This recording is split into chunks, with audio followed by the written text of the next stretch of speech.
Hello, beautiful people. How are you? I'm still trying to recoup my voice, so it might be short and sweet today. So we are into the month of February. In less than 3 weeks, will be approaching the Chinese New Year. And I know that we've had the calendar New Year, but again, for me, the New Year doesn't really begin until after the spring equinox. So we're still in the height of winter. The dead of winter, I should say. And it's still this kind of completion time.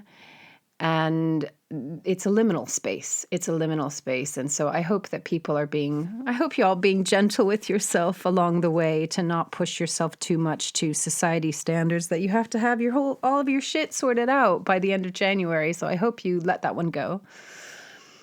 So today, I was thinking about, what do I want to speak about today? And again, I tried to, feel into what's been going on in my life. And it's this continued, as we're in this completion phase and new beginnings are coming into the fore, there's this, I think we're really being asked to let go, let go, let go, let go. And I know I've spoken a lot about that last year, but these are the final moments that whatever baggage you've been carrying, it doesn't mean that you need to all of a sudden be this like perfect human being that's like, I've got no baggage, I've got nothing that I have to deal with. But it just means that anything that's unnecessary, we get to leave behind. I said this last week that, the next flight that we're taking, we don't need any luggage.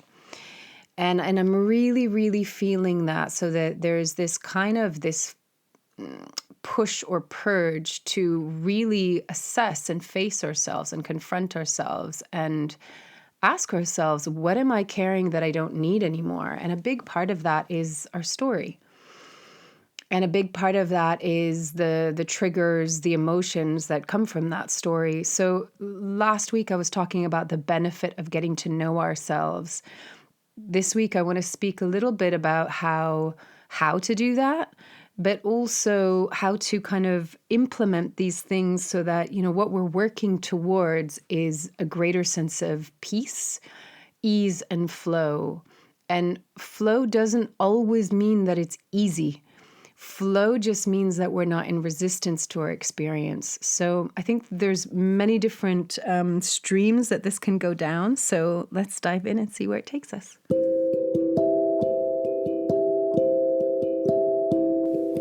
This is Corinne Bloom, and you're listening to Raw Conversations.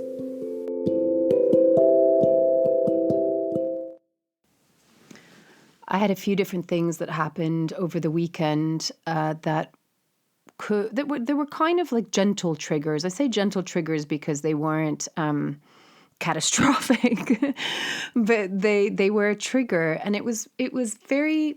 I've been in this space of self-observation, self-awareness, but with a really gentle, compassionate eye. I think that's what the last 6 months that I've been going through with all these changes in my life, but also really having gone internal, very, very internal, most especially kind of October, November, December into January time. And, I'm just going to reiterate what I said last week. There are just so many huge benefits of doing that, because ultimately a lot of what people are afraid of is it's themselves. It's within themselves. It's their feelings. It's their emotions. It's their stories.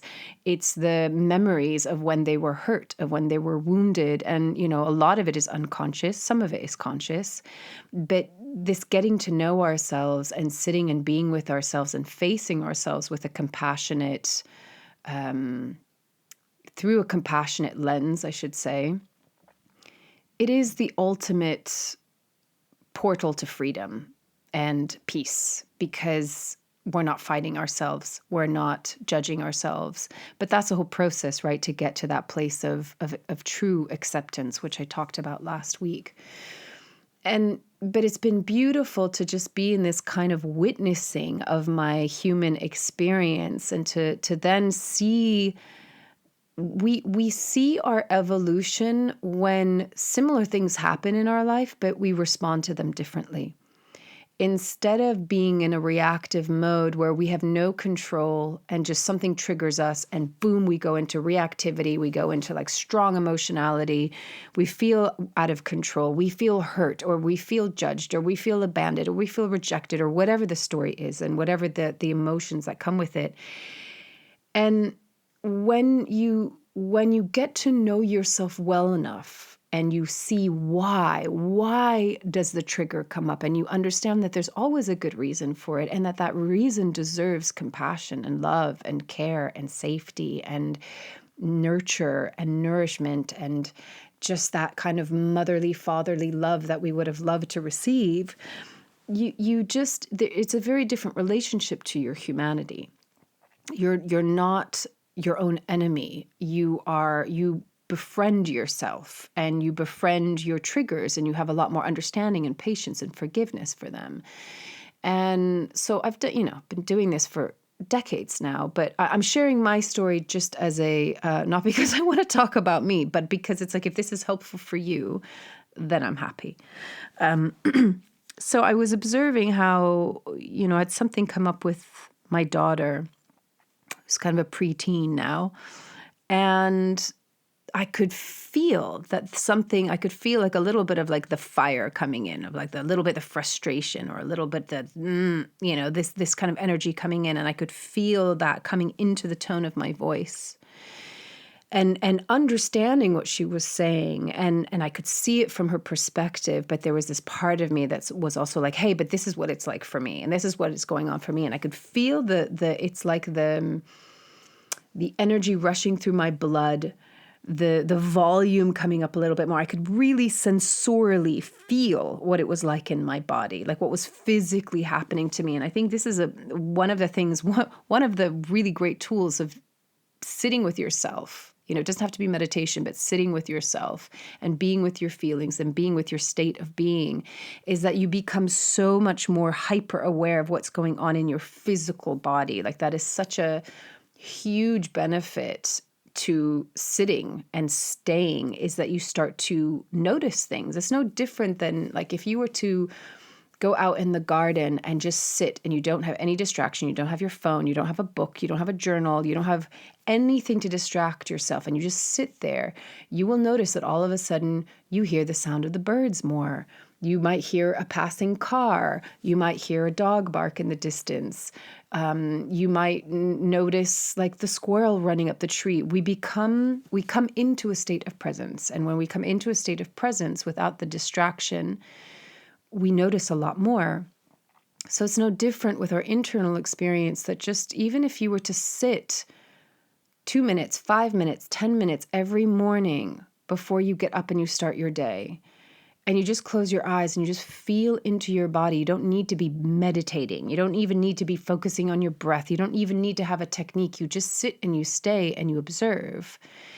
The practice of doing that day in and day out then gives you, like, you're flexing the muscle of patience, of self-awareness, of staying instead of running, of being with instead of distracting. And I just cannot tell you how valuable that is, because then when you're in the moment, like the whole reason why we do meditation or being with or breathing or whatever it is that brings us into a state of presence and embodiment, is that so when your human interaction comes into your life, which it will, you can be with it in a more conscious, aware, self-responsible, sovereign state of being, rather than that reactive, unconscious, fighting mode, survival mode that most people are functioning from. So it's not like, excuse my language, but fuck enlightenment. This is about how can we embody peace, and how can we show up more peacefully, consciously, kindly with others. Like, to me, that's the point. How can we be more kind? How can we create more peace? And it's not to say that sometimes like our feathers are going to get ruffled. It's okay also to get upset and angry. That was something that came up with my daughter. It's like, it's okay to have a little bit of a head to head, but to do it with consciousness, to do it with kindness, to do it with awareness, to do it where we're not, people can get very easily like mean with each other, or it's just attack, defense, Holding something in consciousness doesn't mean that you have to be like, oh, I'm always positive and happy and I'm peaceful and I'm sorry, I always go into this voice. I don't know why, but it's like, no, you can still be real and you can still be human, but you're doing it in a mature way. We're doing it in a mature way. So I noticed I could feel this visceral response in my body, and I could feel like the temperature coming up and the little bit of the boiling and a little bit of the like, ooh, I could feel the anger, the frustration. And I started to speak with that tone, and then I caught myself and I said, okay, hold on, just like give me a second. And I just I was sitting cross-legged and I just closed my eyes and I took a breath.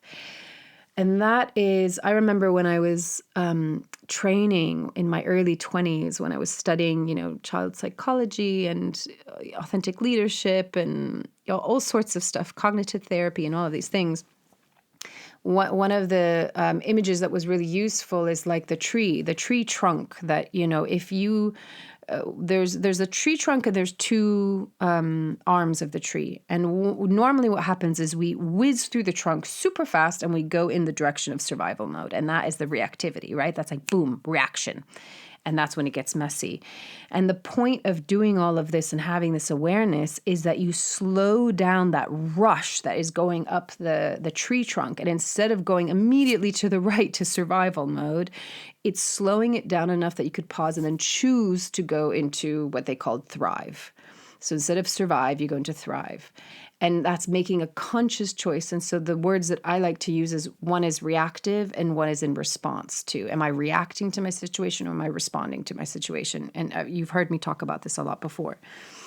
But when you can slow it down so that you can consciously make the choice, that's when everything changes. And that's when we see our evolution. And so I caught myself going, oh, okay, yeah. I did it. I pulled myself back. I pulled myself back into my body. I pulled myself out of reactivity. Now, it wasn't to say that there were still moments in the conversation where I could feel the like, ooh, but it was like I could hold it. I could be with it. I could communicate it. And sometimes my tone would be more tense and sometimes I could come back down into like a very relaxed, calm voice. And I'm still learning, but I think the biggest part of doing this work is, can you in the moment be working with yourself and responding to someone else who has their own set of emotions and fears and triggers and wounds, and do it all with compassion and patience. The patience to say, okay, it's like this, it's having this witness observer is so helpful. It's not coming from a critical lens. Like, ooh, I'm watching what you're doing and I don't like what you're doing. And, that kind of negative self-talk. It's just really the part of you, whether you want to call it the witness or whether you want to call it your soul self that is observing your human self, whatever for you gives you enough distance where you can be in your experience while also observing it.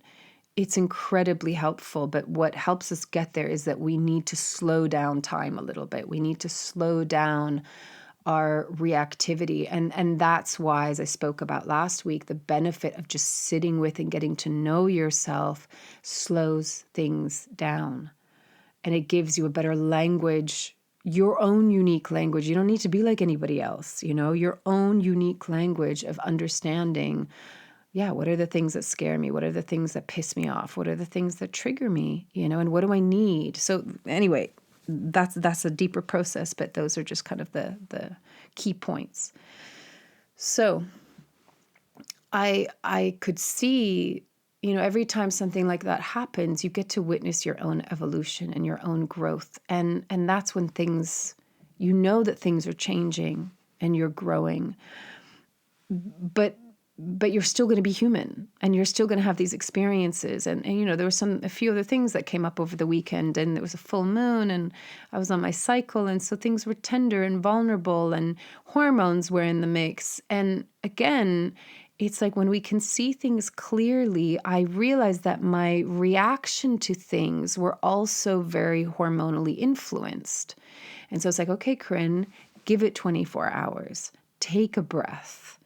Be with it. Feel it. It's uncomfortable. It doesn't feel good. My thoughts are going in this direction.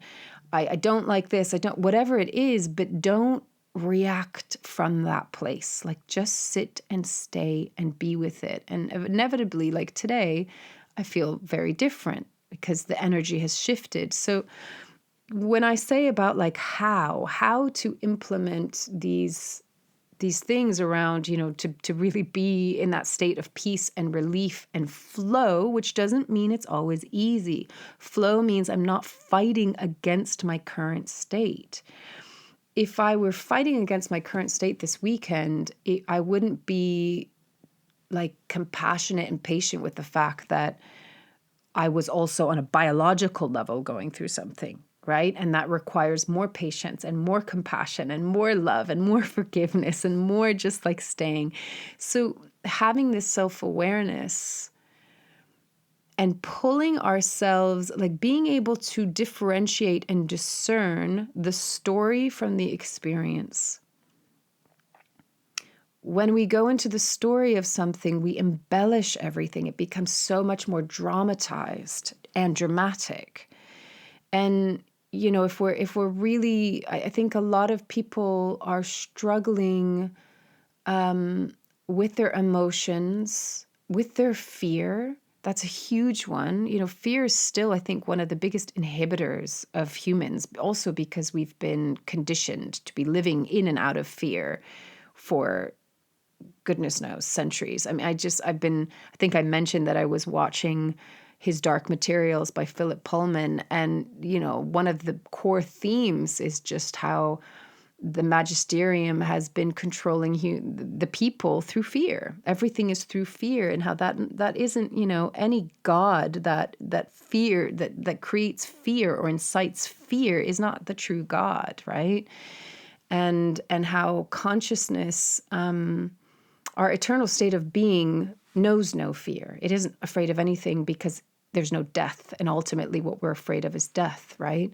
So fear is a huge inhibitor for people. And I think what activates fear more and what heightens our emotions is when we go into the story of what something means and we project into a future moment.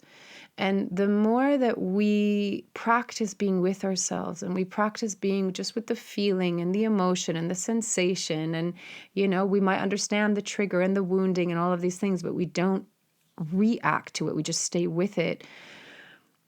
It gives us that. It gives us more of that relief and peace and the flow that goes, okay, sometimes the river is choppy, but I'm not going to fight against it. I'm in the rapids right now, but I'm not going to fight the rapids. You have to keep a relaxed body, right? Anything when we're in a state of tension, that's what creates more suffering. That's what creates more resistance and therefore more suffering. So with fear, for example, what fear really needs is love. It just needs love. And I know that that's been said a million times, but the only thing that fear is afraid of is fear itself. And so if you find yourself right now in a state of fear, or it could be anxiety, or it can be an intense emotion, I know that there's a lot going on in the world, and there's a lot of overwhelm, and there's a lot of stress, there's a lot of chaos. And some people, there's kind of differing realities right now, depending on how you're perceiving it and experiencing it. But if you are caught in the news and in the drama, your nervous system is probably pretty strung out right now. And if you're not, you can recognize that there's a very different reality when you're in a state of being, of trust, of love, of harmony, of unity. It doesn't mean that that stuff isn't going on, but you choose not to join in the drama.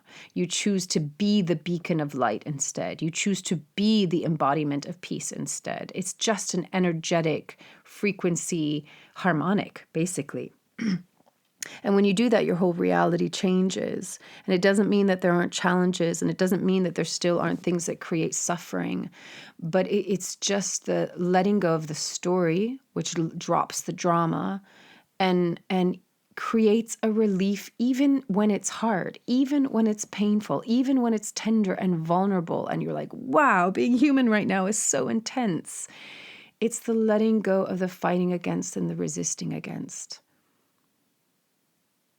And that relief comes in when you just say, you know what, it's okay. All of it right now, it's okay. And then where that takes you, I'm trying to paint the picture of like the arc of this experience, is moving out of fear that wants to control everything, that wants to know everything, that needs everything to be proven and logical and rational. And I need to know step 1, 2, 3, 4. I need to know my 5-year plan. I need to know my 10-year plan. I need to know what I'm doing tomorrow. I need to know what you're doing tomorrow. I need to know that it's going to be safe and it's under my control. And control in this world is on steroids right now, right? When you let go of that and you've moved through what I've been talking about, you actually get to come into the place that is such a relief, and it creates so much peace where you go, you know what? I trust my life. And beyond trust, I have faith in my life. And beyond faith is like an unspoken word. There is no word for it, where you just know. It's a knowing.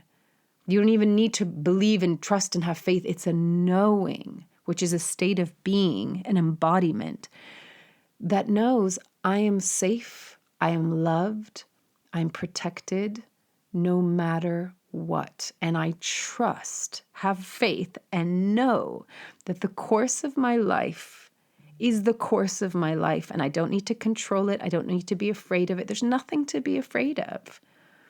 And if you're still afraid of your emotions, if you're still afraid of like the story and the past and the childhood and the wounding and the triggers of your life so far, that just means spend more time with yourself, with greater love, with greater compassion, with greater kindness. Just be. You don't need to fix it. You don't need to solve it. You don't need to make it better. You don't need repairing. There's nothing wrong with you. It just means sit with yourself more often with love. And when we get into that place of, like, again, for me, there were things that came up this weekend and I could feel my mind going a little bit into the projection of the future. What is that going to look like? What am I doing? Where am I going? How's this going to work? How's this, and then that created a state of being that was uncomfortable, to say the least. And the moment I go, you know what? It's not up to me to figure it out and to know what it's going to be like in a month's time. The only thing I can do is be here right now, be as present as possible, allow myself to just receive and be in the joy of it. Find and draw out the moments of joy in this moment, and don't go into worry, don't go into figuring it out. Because as long as I'm engaged with presence in my present moment, and I'm consciously making choices along the way, we do have free will, but the rest, how it's going to unfold, not really up to me to know right now. And we can let go of so much fear and worry and concern if we go, you know what, I just know, I trust, I have faith, I know that however it's meant to play out, it'll play out.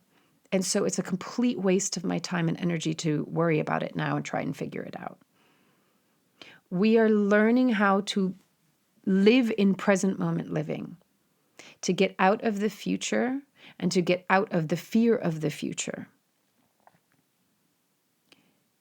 We're being recalibrated on every level, physically, emotionally, psychologically, spiritually. Every part of us is being recalibrated right now. Every part of the system that we live in, the matrix that we live in, the construct that we live in, the universe, the multiverse that we live in is being recalibrated right now. It's huge stuff. And the best way that we can, at least that I've learned, to move through the process of recalibration is be here now. Be here now. Get out of the story. Be with your feelings. Don't go into the story of your feelings. Be with your fears. Don't go into the story of your fear. And be in that beautiful state of non-critical, non-judgmental awareness of yourself. We're learning the mastery of being, the mastery of how to shift, cultivate, create and sustain frequency changes, it's like we're learning how to tune the piano and to keep it well tuned. And sometimes you might have a dun dun dun dun, and sometimes you might have this beautiful, like Arvo Part, delicate piece of music, right? All of it's okay. There's 88 keys, which you can make all sorts of music. All of it's okay. But the point is keep it in tune. And to be in tune, you have to be engaged with, in harmony with your being, your physical body, your emotional body, your psychological, mental body, your etheric body, your spirit, your soul, source. Not out of perfection. It's not something that you need to try to do. Just come back, soften, let go, breathe. Breath is like divine source, right? Without breath, we don't live.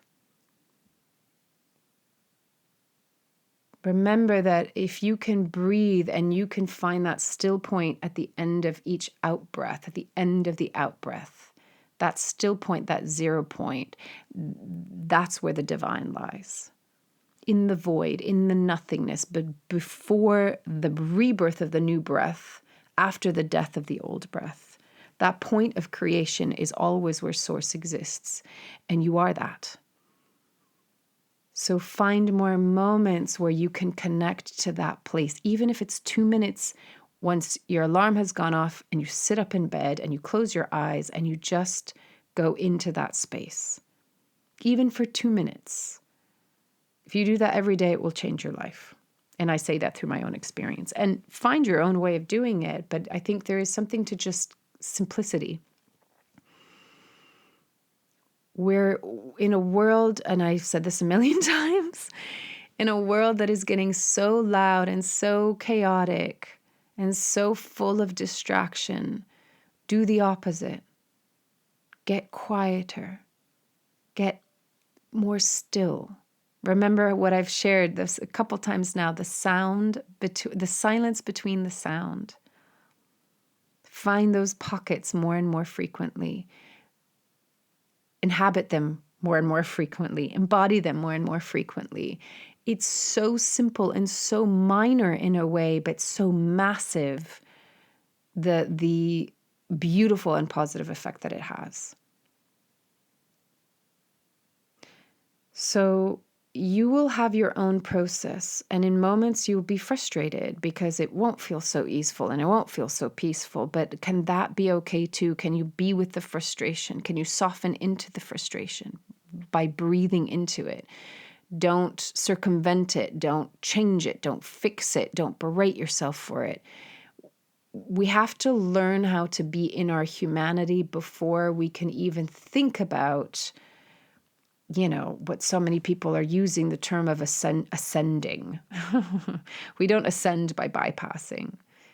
We ascend by going into and through. We are the portal, right? So I just, sharing some of my own experiences and reflections and doing this work over decades. And I don't even like to call it work, just in this journey of getting to know what it's like to be human. Divine spirit in human form, sometimes this shit's hard, right? But it's beautiful when you can have that compassionate moment of looking at yourself going, oh, that's a beautiful evolution right there in that moment where I caught myself. And to look at yourself like with loving, tender, compassionate, caring eyes that love like a parent loves a child, Gentleness. We're needing so much more gentleness in our being and in our world. Doesn't mean that you still can't be fierce when you need to. That's okay. But even that, it comes from a place of love, and from consciousness and awareness and choice rather than unconscious reaction. So food for thought, food for soul. As always, take it or leave it as feels right for you. But the invitation is just to keep going, keep getting to know yourself, keep showing up for yourself. You deserve it. The world deserves it. All right. With that, I will love you and leave you, loving you from afar. And till next time.